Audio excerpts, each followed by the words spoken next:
വെറുതെ വീട്ടിലിരുന്ന് എന്നെ ഗാനമേള കേൾക്കാൻ വേണ്ടി വിളിച്ചുകൊണ്ട് പോകുന്ന പോക്കാണിത്. അങ്ങനെ ഞങ്ങൾ ഗാനമേള തുടങ്ങാൻ വേണ്ടി വെയിറ്റ് ചെയ്തിരിക്കുകയാണ്, ഞങ്ങൾ 3 പേരും കൂടി. അങ്ങനെ ഞങ്ങൾ കുറെ നേരം അവിടെ വെയിറ്റ് ചെയ്തിരുന്നിട്ട്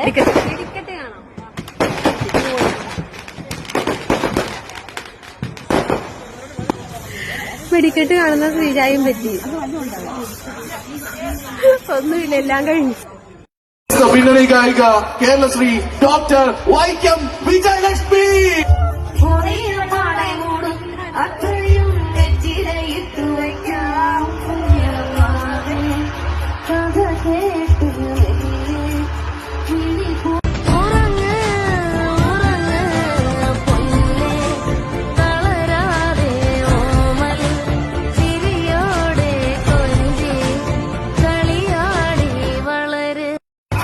നോർമൽ പാട്ടൊക്കെ കഴിഞ്ഞിട്ട് നല്ല അടിച്ചുപൊളി പാട്ടൊക്കെ വന്നപ്പോഴേക്കും ഞങ്ങളെ വല്ല ബൈ സെറ്റായി നന്നായിട്ട് എൻജോയ് ചെയ്തേ. എനിക്ക് ഭയങ്കരമായിട്ട് ഇഷ്ടപ്പെട്ടോ എന്ന് ചോദിച്ചാൽ ഇഷ്ടപ്പെട്ടു, കൊള്ളായിരുന്നു, സൂപ്പറായിരുന്നു, സെറ്റായിരുന്നു. അതിനിടയ്ക്ക് നല്ല കുട്ടി പിള്ളേരൊക്കെ ഒന്ന് തുള്ളുന്ന കണ്ടപ്പോൾ നല്ല ഇഷ്ടം തോന്നി കേട്ടോ.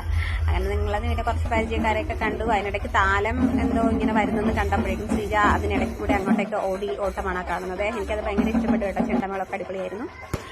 അങ്ങനെ ഞങ്ങൾ കുറച്ചു നേരം അത് നിന്ന് കണ്ടിട്ട് നേരെ വീട്ടിലേക്ക് പോയേ. അപ്പതേ പിന്നെയും വെടിക്കെട്ട്.